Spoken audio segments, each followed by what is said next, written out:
हम बाहर खड़े होकर के दर्शन करते हैं। पद्म पुराणकार बताते हैं पवित्रारोपण के विधान में, पवित्रा जो आरोपण करते हैं ठाकुर जी के श्रीकंठ में, उनको जो फल प्राप्त होता है वही फल दर्शन में भी है। अब जो मेरे पास समय है उसमें मुझे जो मुख्य कहना था वो कहूँगा, तुलसी की महिमा सुनाऊंगा, क्योंकि तुलसी हमारे जीवन में हमारे साथ एकदम सटी हुई है और उसका हमको रोज काम पड़ता है, तो हम उसके साथ रहते हैं, इसलिए तुलसी जी की कुछ बातें आपको बताऊंगा। लिखा है शंकर भगवान के मुख से ये तुलसी महिमा बताई गई पद्म पुराण में। लिखा है कि तुलसी का महात्म्य भर सुन लेने से जन्म मृत्यु के चक्कर से हम छूट जाते हैं। जन्म से लेकर मृत्यु पर्यंत जितने भी पाप हुए हों केवल तुलसी महात्म्य सुनने से नष्ट हो जाते हैं। सुनिए, लिखा है तुलसी का पत्ता, फूल, मूल, शाखा, छाल, तना और मिट्टी आदि सभी पावन है। तुलसी संभवम सर्वम पावनम मृत्तिकादिकम। जो तुलसी काष्ठ का चंदन श्री कृष्ण को अर्पण करता और उनके श्री विग्रह में भक्ति पूर्वक लगाता है वो सदा श्री हरि के समीप रमण करता है।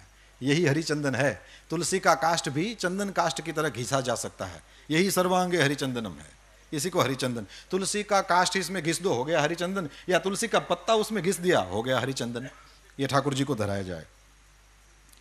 जो तुलसी काष्ठ की आग से, तुलसी की जो सूखी लकड़ियां हैं उसको ऐसे ही कचरा समझकर फेंक न दें, इसका भी उपयोग है। लिखा है जो तुलसी काष्ठ की आग से भगवान के लिए दीप जलाए, तो कान खोलकर सुनिए, उसको 10 करोड़ दीप दान का फल मिलता है।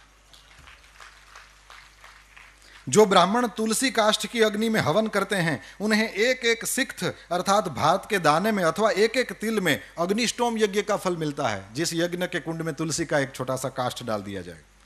फिर लिखा है तुलसी की लकड़ी की आंच से तैयार किए हुए नैवेद्य का थोड़ा सा भी अन्न भगवान केशव को अर्पण किया जाए तो वो मेरु के समान अन्नदान का फल देने वाला होता है।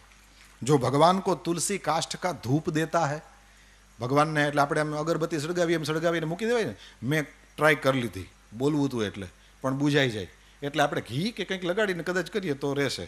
લખ્યું છે कि जो भगवान को तुलसी काष्ठ का धूप देता है वह उसके फलस्वरूप 100 यज्ञानुष्ठान और 100 गौदान का फल प्राप्त करता है। केवल तुलसी काष्ठ का धूप, ये कचरा समझकर न फेंकें। आगे, जो मनुष्य अपने अंग में तुलसी की कीचड़ लगाकर श्री विष्णु का पूजन करता है उसे एक ही दिन में 100 दिनों के पूजन का फल प्राप्त होता है। ये सब कुछ गीता प्रेस से प्रकाशित पद्म पुराण में आप दर्शन कर सकते हैं। लिखा है तुलसी की जड़ की मिट्टी से स्नान करने से तीर्थ स्नान का फल मिलता है। जो तुलसी की नई मंजरी से भगवान की पूजा करता है वो जब तक सूर्य चंद्र है तब तक वो पुण्य भोगता है। तुलसी द्वारा पूजित होकर भगवान श्री हरि भयंकर उत्पातों, रोगों तथा अनेक दुर्निमित्तों का भी नाश कर डालते हैं। फिर लिखा है प्रतिदिन तुलसी दल से पूजा करेगा कोई व्यक्ति भगवान की तो वह धनवान होता है। तुलसी की मूर्ति संपूर्ण सिद्धियों को प्रदान करने वाली है। फिर लिखा है पार्वण श्राद्ध के अवसर पर श्रावण मास में तथा संक्रांति के दिन तुलसी का पौधा लगाना ये अत्यंत पुण्यदायी है। तुलसी की जड़ में ब्रह्मा जी रहते हैं, मध्य भाग में भगवान जनार्दन रहते हैं और मंजरी में रुद्रदेव का निवास है, इसलिए शायद मंजरी रुद्रदेव को चढ़ती है। जिस घर, गांव या वन में तुलसी का वृक्ष हो वहां जगदीश्वर श्री विष्णु प्रसन्न चित्त होकर निवास करते हैं। उस घर में दरिद्रता नहीं होती, वहां दुख, भय, रोग नहीं ठहरते। जहां तुलसी की सुगंध लेकर हवा चलती है वहां की 10 दिशाएं और 4 प्रकार के जीव पवित्र हो जाते हैं। जिस घर में तुलसी के मूल की मिट्टी हो वहां संपूर्ण देवता तथा कल्याणमयी भगवान श्री हरि सर्वदा स्थित रहते हैं। विशेषतः, अब ये थोड़ा अनजान सा लगेगा पर सुनेंगे तो बड़ा आनंद आएगा। लिखा है विशेषतः शिव मंदिर में यदि तुलसी का वृक्ष लगाया जाए तो उसमें से जितने बीज तैयार होते हैं, मंजरी और मंजरी जब सूख जाए तो उसमें से बीज तैयार होते हैं, उसी को बो दें, आपको कहीं उसके पौधे लेने जाने की जरूरत नहीं। अपनी ही तुलसी से बार बार आप अपना तुलसी का पौधा नया कर लेंगे। तो मंजरियों को संभालना चाहिए, उससे वहीं फिर हमको, ये विदेशों में रहने वाले जब तुलसी संभालना चाहें तो उनके लिए बहुत अच्छा ये मंजरी वाला उपाय है। तो लिखा है कि शिव मंदिर में यदि तुलसी का वृक्ष लगाया जाए तो उसमें से जितने बीज तैयार होते हैं, फिर कान खोल के सुने, उतने ही युगों तक मनुष्य स्वर्गलोक में निवास करता है। भगवान के समीप पृथ्वी तल पर तुलसी लगाने से सदा वैकुंठ की प्राप्ति। तुलसी सर्वत्र पवित्र है और पुण्य तीर्थों में वो अधिक पावन मानी गई है। और फिर लिखा है कि तुलसी वृक्ष के बगीचे का दर्शन और स्पर्श कर लेने मात्र से भी ब्रह्म हत्या आदि पाप नष्ट हो जाते हैं। जिनका मृत शरीर, अब थोड़ी और्ध्वदेहिक बातें भी कर लें और फिर मैं पूरा करूंगा। लिखा है जिनका मृत शरीर तुलसी काष्ठ की आग से जलाया जाता है वे विष्णु लोक में जाते हैं। ये जब से मैंने पढ़ा है, मैं जहां भी पहुंचता हूं, किसी की अर्थी वगैरह को देखता हूं, अपने घर से तुलसी काष्ठ ले जाता हूं या वहां कहीं खोज करके उसमें डाल देता हूं। इसमें सबसे पहली मेरी दादी माँ थी। मैंने जब पढ़ा तो उसके बाद सबसे पहली जो भगवान के धाम में गई वो मेरी दादी थी, और मैंने उसी इस वचन को याद करके तुलसी काष्ठ कर दिया। मैंने कहा भाई तो वैसे ही जाएगी, हवेली में जिंदगी भर ठाकुर जी की सेवा करने वाली क्यों वैकुंठ में नहीं जाएगी? वो तो यहाँ थी तब भी वैकुंठ में थी। तो ये करने जैसा है, ये हम कर सकते हैं, इसलिए मैं कह रहा हूं जिनका मृत शरीर तुलसी काष्ठ की आग से जलाया जाता है वे विष्णु लोक में जाते हैं। मृत व्यक्ति यदि व्यभिचार आदि किसी भी पाप से ग्रस्त हो, तुलसी काष्ठ की अग्नि से देह का संस्कार होगा तो वो शुद्ध हो जाएगा।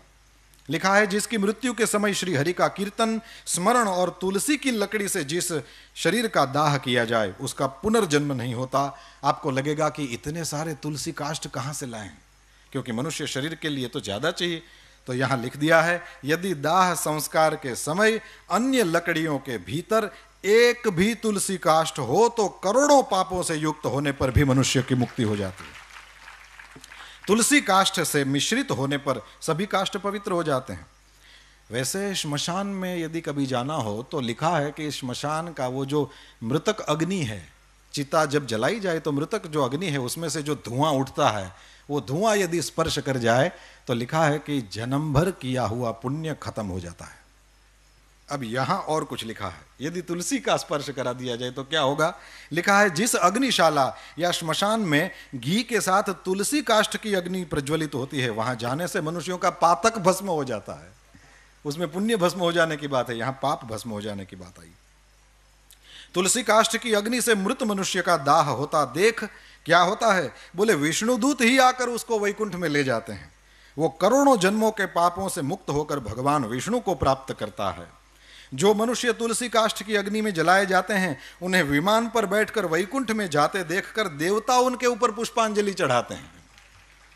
ऐसे जीव को देखकर भगवान विष्णु और शिव संतुष्ट होते हैं, और लिखा है श्री जनार्दन सामने जाकर हाथ पकड़कर अपने अक्षरधाम में ले जाते हैं।